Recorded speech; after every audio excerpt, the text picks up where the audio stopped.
Hello, I'm Mike with WriterSanctuary, and today we're going to be talking about formatting your book in Reedsy Studio.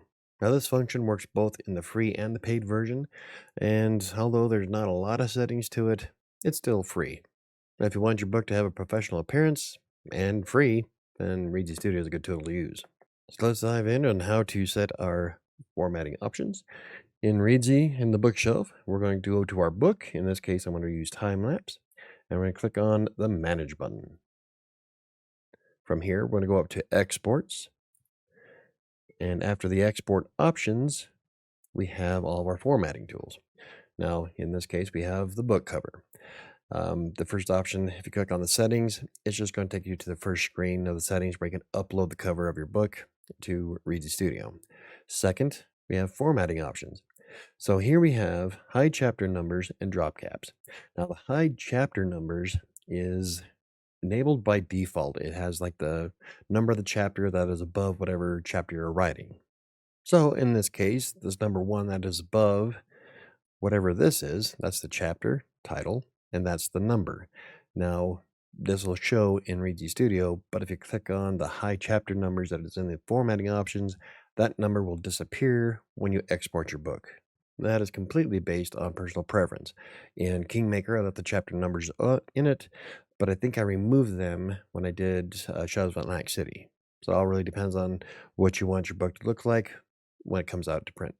So if we want those numbers to disappear, we just click on that option. It's checked. Hide chapter numbers. Drop caps. You can enable drop caps. It'll use the same font that the rest of your book uses, so it's nothing fancy. But if you want drop caps to start your chapters, you can enable that by clicking the button. And if you use endnotes, you can either select it at the end of the page, or Reedsy will create a whole separate chapter of all your endnotes. This is useful for those of you who are creating educational materials. Next up, you have the trim sizes. Now, Reedsy only has 4 basic trim sizes. You got your trade, 6x9. Got the digest, which is 5.5 by 8.5. You got the Reedsy standard, which is 5 by 8. And you have a pocket size, which is 4.25 by 6.87. The pocket sizes are pretty small. Now, personally, I've used both the Reedsy standard and the trade sizes, depending on the book and the thickness of the book. Like for A Freelancer's Tale, it was only about 36,000 words. I used the smaller 5 by 8, but in Kingmaker, which is a lot bigger, I used I think I used the 6 by 9.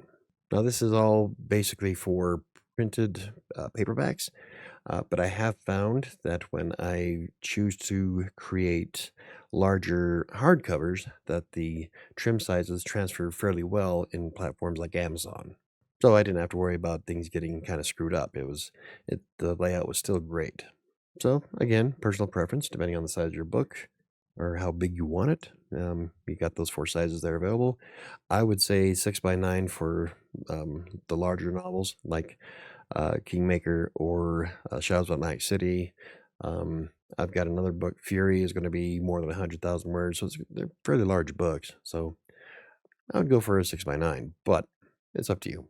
And then lastly, for the formatting, you got 3 different font templates.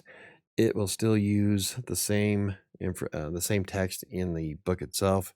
This pretty much affects just the chapters. So you got the Reedsy Merriweather setting. So that's this one here. That's what I used for Kingmaker.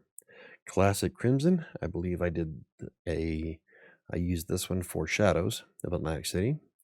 And then you have Crimson Romance. And you can see that that's what the drop caps will look like if you keep them enabled. So if we go up, we don't want the drop caps. Now we can see that that's what it looks like without it. So there you have it. It's pretty quick and easy. There's really not a lot to formatting options in Reedsy Studio. If you want more formatting options, you can always back up the book as a docx file and import it into something like Atticus.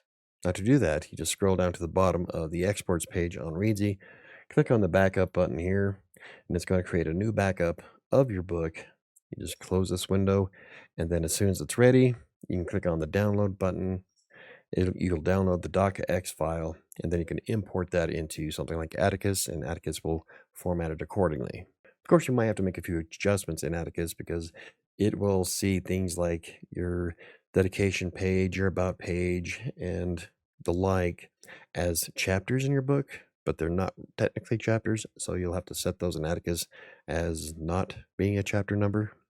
That's a little bit more convoluted, and I might do a tutorial about that later, but this is how you get it into Atticus or any other formatting tool that you use. Now, I would love to see more formatting options in Reedsy in the near future, and they told me that the function's on its way, but that was over a year ago.